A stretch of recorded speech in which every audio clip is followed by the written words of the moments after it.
हिवाळ्यामध्ये अगदी perfect colour आणि अगदी छान जाळीदार आणि कुरकुरीत अगदी परफेक्ट असा डोसा कसा बनवायचा ते बघणार आहोत.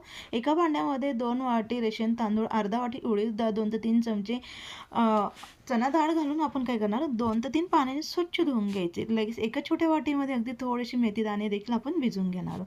भिजलेले डाळ, तांदूळ आणि मेथी दाण्यातले फक्त पाणी निथळून घ्यायचे. लई मिक्सरच्या भांड्यामध्ये हे पोहे, मेथी दाणे आणि लगेच भिजलेले तांदूळ अगदी थोडंसं पाणी घालून मिक्सरला छान याचं फाईन जेवढं शक्य तेवढं अगदी बारीक असं याचं बॅटर तयार करून एका डब्यामध्ये आपण काढून याला व्यवस्थित मिक्स करून घ्यायचं. डबा हा काय करायचं, एक हलकासा तवा गरम करून घ्या, त्यावरती ह्या डब्याला ठेवा आणि वरून आपण एक अर्धं कापड झाकून रात्रभर याचं फर्मेंटेशन करून घ्यायचं. तुम्ही बघू शकाल दुसऱ्या दिवशी अगदी छान असं आपलं पीठ हे तयार झालंय. लगेच त्याच्यामध्ये चवीनुसार मीठ घालून त्याला व्यवस्थित मिक्स करून घ्या आणि साईडला तवा गरम करून प्रथम आपण अगदी थोडंसं पाणी घाला, त्यामुळे तव्याचं टेम्परेचर कमी होतं आणि आपल्याला जे पीठ असतं ते व्यवस्थित पसरवता येतं. अशा पद्धतीने आपण अगदी परफेक्ट हा डोसा तयार करून घ्यायचा. अगदी छान असा आपला कुरकुरीत डोसा